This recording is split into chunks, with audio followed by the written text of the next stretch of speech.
ready to serve na ang aking pula at dilaw na pakwan.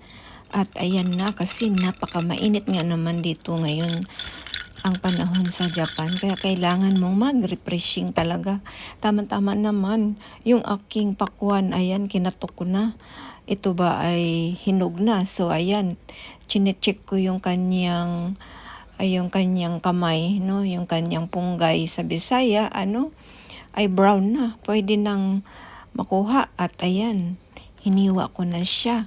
So dalawa yung na-harvest ko, isang medyo malaki, isang medyo maliit, pula at saka dilaw. So ang gagawin ko nito ay durugin ko siya at tanggalan ko muna ng laman sa loob. Ayan, para refreshing at kailangan hindi tayo natutuyuan ng tubig sa katawan pag mainit.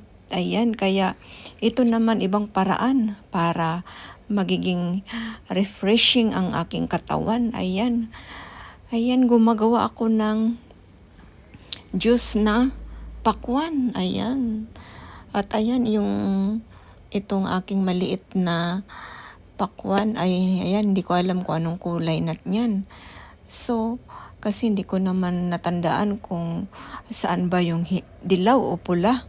At basta nagtanim lang ako at hahabol ako sa pagtanim dahil ang init dito sa Japan ay, ayan, dilaw. 2 buwan lang, no? So, ayan. At ang aking ay talaga namang hinog na. Ayan. At syempre, ayan, buksan ko din yung isa. Ayan.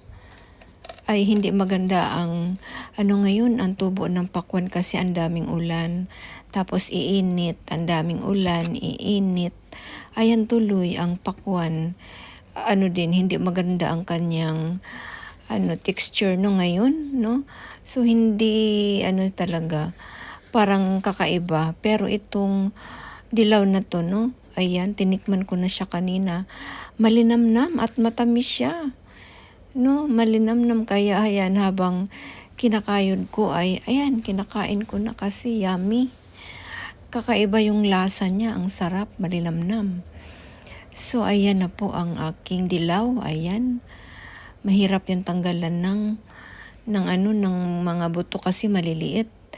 So ayun, kinakayod ko lang ng kinakayod para magtutubig at gawin ko siyang juice. Lagyan ko siya ng ice, yellow. Ang ice sa Japan kasi ice cream. Ang ice sa Japan ay yellow, no? Ayan, dinurog ko siya ng dinurog para magtubig siya at hindi na kailangan i-blender, no?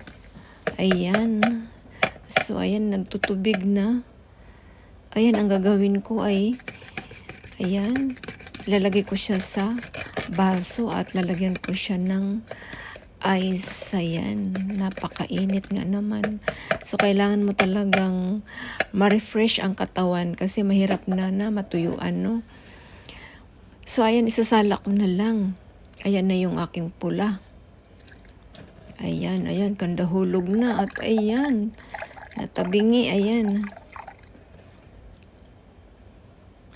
Sinasahod, malinis naman yung dahon dyan, kaya yan, napakasarap, refreshing talaga ang dating pag ayan ay walang tubig. Ito naman ang dilaw na pakwan. Ito ang pinakagusto ko, yung dilaw, malilamnam, natural, no? So ayan na po ang aking refreshing pakwan juice.